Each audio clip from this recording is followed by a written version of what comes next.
Alright, y'all, big energy, and I have a question. You know, since moving to Houston, Texas, it's so much bigger here. They don't lie when they say everything bigger in Texas.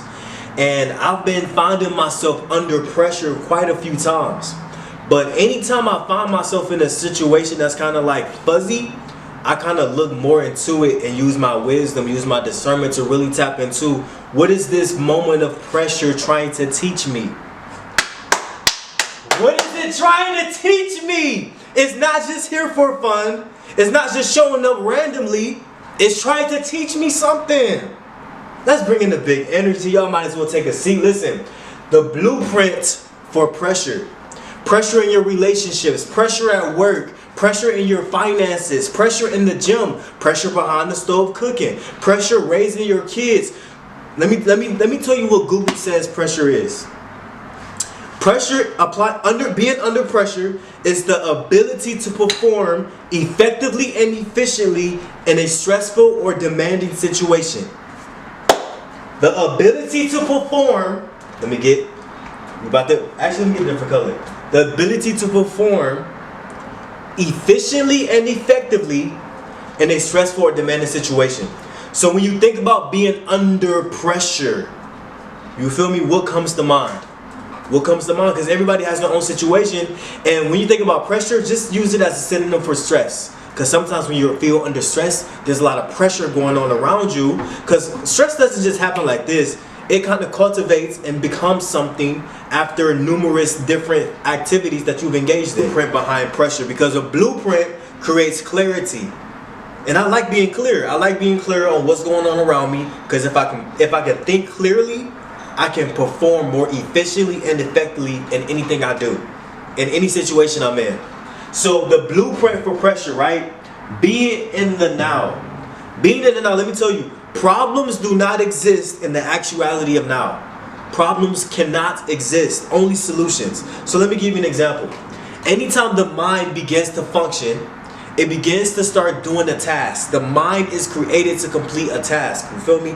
But us people, sometimes we utilize the mind for a lot of different factors. We utilize it to look at the future, to look at the past, to bring memories into the present moment. And when you bring memories into the present moment, you're basically bringing energy that used to affect you into the actuality of now.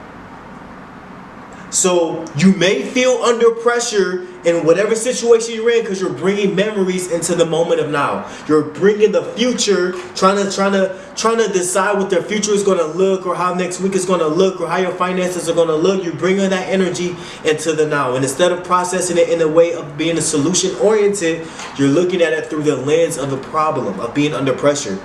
When you really be in the moment, these are some things that help you be in the present moment.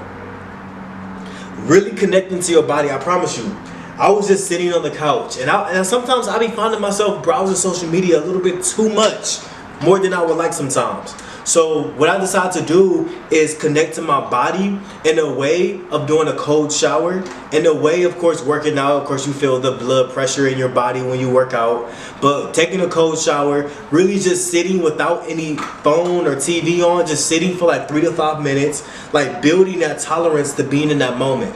Calling someone that I rock with, connecting to them in that moment, right? Going somewhere different. Barnes & Noble is my favorite spot. Being in the now allows the mind to be grounded in where your feet are at. Where your feet are planted, your mind is at. Planted. Where your feet is planted, your mind is at. So being in the now definitely is a pro to being able to understand pressure, because pressure cannot survive when your mind is in the moment. That's when it's most able to operate. Being in the now, it influences my ability to focus. If I'm in the moment, I'm able to focus more. Don't you think?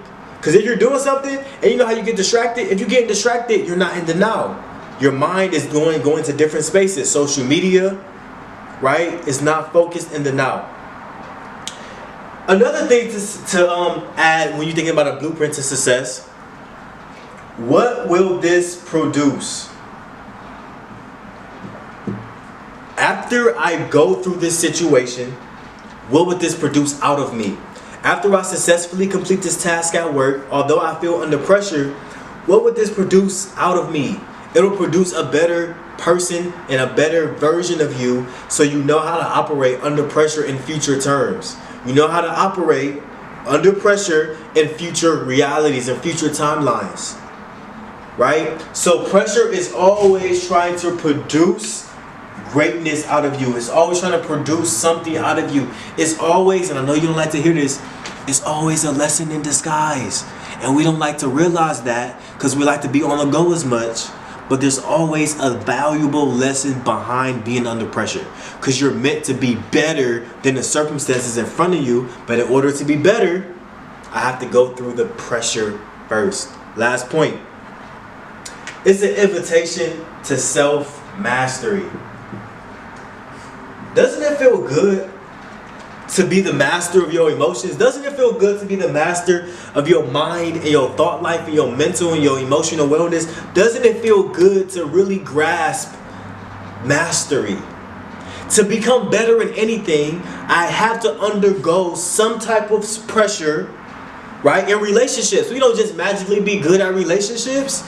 We have to go through the pressure of socializing and being vulnerable and being communicative and showing the side that we never shown before and crossing boundaries. Like, it helps us understand us more through self-mastery. If you feel under stress financially, you're learning the value of $1 and how to manage it. Self-mastery. If you're trying to figure out what skills can I learn to double my income by next year, you're going to go through some pressure throughout the time of discovering that, only for you to be better. And the version of you that's better, you're going to think the version that you went through is an invitation to mastery. Being under pressure. Being under pressure. You're under pressure in your family. It's teaching you how to lead. You're under pressure at work. It's teach you how to be efficient and effective at what you do. Because guess what? If you're struggling with managing work on this level, just imagine it on this level. As your income increases, your responsibilities increase. Last point. Anytime you experience any type of pressure, your body is going to know it first. Your body is going to feel the sensations in your body first. And I want you to pay attention to that. You may start to feel headaches coming on. You may start to feel stressed. Your heartbeat may start to pick up a little bit. You may start to get sweaty palms. All of that is an indication that it's time to take a step back and address the situation and ask yourself these three things. Am I in the present moment, and am I focused? What is this moment trying to produce out of me? What's the goal here? What is it? What am I going through this pressure for? It's not for random. Discover what is it for to teach you. And the invitation to self-mastery. Throughout it all, although it's hard to see it in the moment, it's teaching you how to master you. And the best thing you can do is be the master of who you are. We setting the tone, bro. Hey, that's a mic drop.